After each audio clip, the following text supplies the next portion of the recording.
আচ্ছা, এই ফুলটার নাম কি তোমরা কেউ জানো? জানলে আমাকে একটু কমেন্ট করে জানিও তো। না, আজ কোনো রান্নার ভিডিও না। আজ আমার হাতের তৈরি আমার ছোট্ট এক টুকরো বাগানটি তোমাদের দেখাবো। ছোট থেকেই আমার গাছপালা খুবই ভালো লাগে। আমার বাড়ি ও শ্বশুরবাড়ি দুটোই পূর্ব মেদিনীপুরে। বিয়ের পর হাজব্যান্ডের চাকরি সূত্রে দক্ষিণবঙ্গ থেকে এলাম উত্তরবঙ্গে। সেই জন্য এখানে ভাড়া বাড়িতেই থাকি। এই বাড়ির সামনেই ছোট্ট একটুখানি অংশে আমি আমার ছোট্ট বাগানটি খুবই যত্নের সঙ্গে তৈরি করেছি।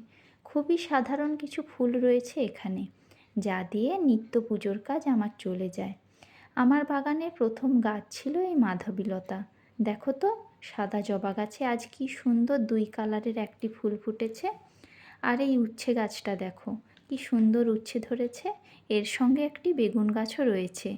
প্রথম প্রথম যখন এই অচেনা শহরে মন বসতো না, তখন এরাই ছিল আমার সাথী।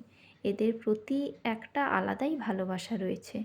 জানো তো, পুজোর সময় যখন বাড়ি যাই, তখন বাড়ি যাওয়ার আনন্দের মাঝেই মনে হয় এই গাছগুলোর কথা। বাড়ি গিয়েও ভাবি, গাছগুলো ঠিক আছে তো। যাই হোক, সব গাছ তো দেখাতে পারলাম না। আমার ছোট্ট এই এক টুকরো বাগান তোমাদের কেমন লাগছে জানিও। ভালো লাগলে লাইক করে দিও।